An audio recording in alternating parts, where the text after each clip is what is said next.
Hi, it's Camilla from the Sewing Society, and in today's video we're going to have a go at doing some diamond smocking. I haven't tried this before, but it's something that I've always wanted to have a go at, so I thought we could do it together. This smocking effect is super cute, and because I'm using a polka dot fabric, the idea is that the effect then makes the polka dots look like a little flower once you've manipulated the fabric. Before we get started, I just wanted to say such a big thank you to anyone that's watched the insertion lace video. I can't believe how well it's gone. It's been such a lovely surprise. So thank you again. I'll put a link to that video if you haven't seen it. And yeah, it's just really taken me back. So thank you again to anyone that's watched it. Okay, let's get started. I thought this would look really nice on a top. So I've chosen my tried and true top pattern that I've drafted myself, but I'll see if I can find something similar and link it in the description below. I think it'll look nice to have some smocking above the bust line, kind of like a baby doll style. I'm not quite sure how much fabric that will take up yet, but as we go, I'll see how many rows I'll need to do to create the look that I'm after. I'm going to work down the length of the fabric so you can see the selvage on the left hand side. I'm going to work across the fabric from left to right. If we were using plain fabric, we would have to mark out a grid for the smocking, but because we're using a polka dot in the shape of a grid, we don't need to do that in this case. We can use the polka dots as our guide. The first row is probably the trickiest I found, just to set up the pattern. So you can see at the very top there is one polka dot missed in between each group of smocking stitches. On the next row, the yellow row, you can see that the next lot of stitches place themselves in between those gaps from the row above. I worked in an anti-clockwise direction, but I don't think it matters if you go clockwise or anti-clockwise, but you do need to make sure that the stitch goes in one direction in total so that you can pull and gather the thread without it getting knotted up. So this is what it looks like after I've done the first one.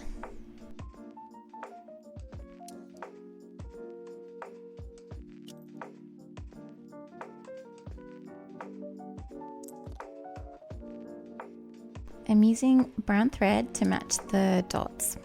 To get the look of a little flower once all of the stitches have gathered in together, I'm picking up a stitch at the innermost edge of each dot.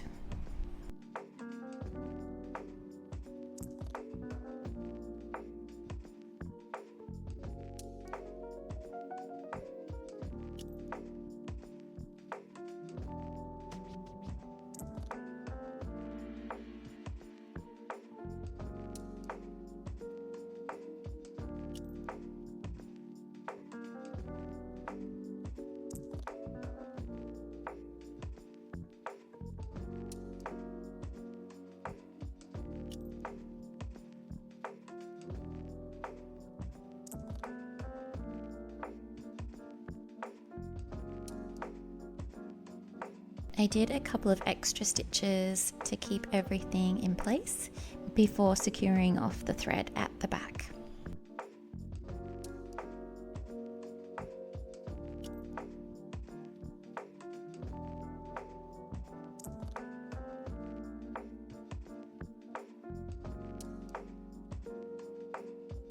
This is what it looks like after I've finished one row of the smocking. It doesn't quite look like much yet, but we'll keep going and the pattern will start to emerge. This is after I've done 3 rows, and now you can start to see the pattern coming to life. It's looking so pretty.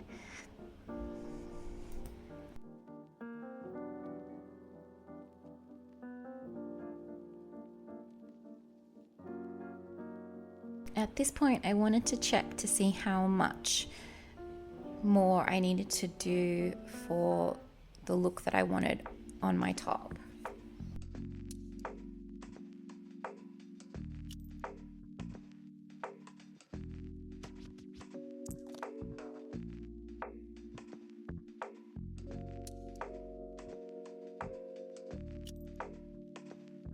I ended up doing 8 rows altogether.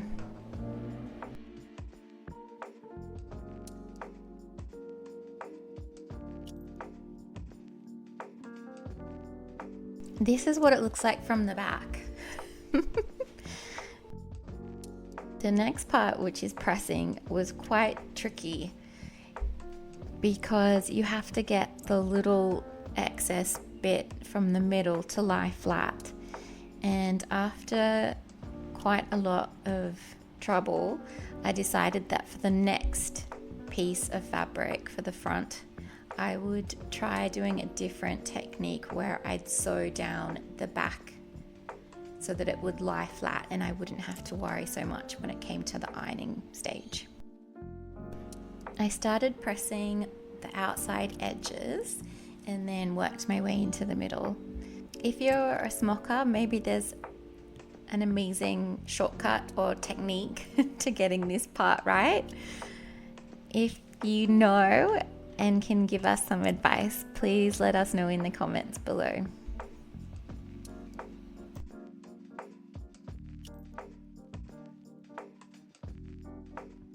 So I finally got there with the pressing and it looks really nice.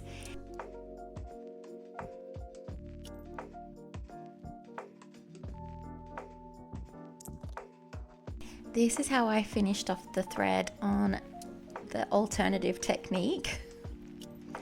So I did everything as normal, but then when it came to tying off the thread, I finished it off in the middle of the gathered fabric at the back so that it would lie down flat. And then when it came to pressing everything, it made it heaps easier.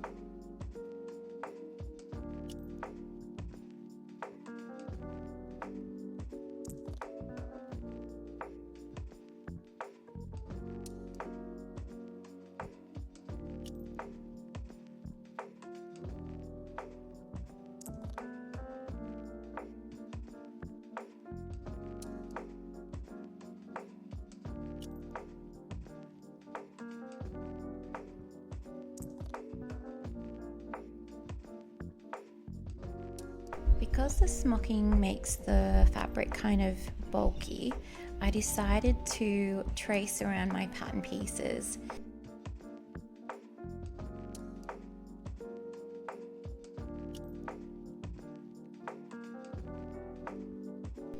I use the dots as a guide to keep everything in line and nice and straight.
So the smocking wouldn't unravel after I cut into it, I did a row of stay stitch on the chalk outline before cutting it out.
This worked really well and kept everything in place. I made a little center back neck opening because I want to do a bias binding finish with a cute bow to get in and out of the top. I wanted to bind the opening as well, but decided on overlocking as it would just be a little bit too bulky. I repeated all of those steps for the smocking for the front piece. To continue finishing the top, the next step is to join the front and the back at the shoulder seams before adding the bias binding. Because I wanted the bias binding to be an actual binding and not a facing for the top, I've got to cut back the neck seam allowance. So I've done another row of stitching around the neckline to keep everything secure, and then I'm going to trim that back before adding the binding. To make the bias binding, I'm going to use the dots again as a guide. These dots are very handy. I'm making my bias binding strips 5 centimeters wide. That's about 2 inches, and the length is 1.5 meters or approximately 59 inches.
I'm so pleased with how the bound edge has turned out, and the little bow fastening at the back is really sweet.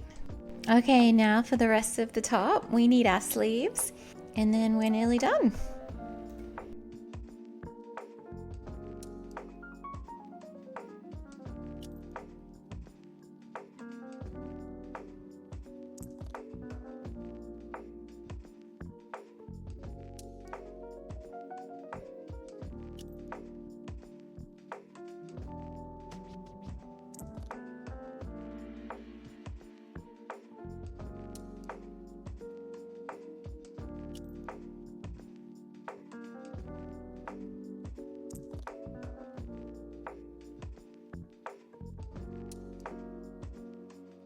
These are a bishop style sleeve. I love the look of it. It's so pretty with the gathering at the cuff.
All that's left to do now is finish off inserting the sleeves and the hem.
So here she is.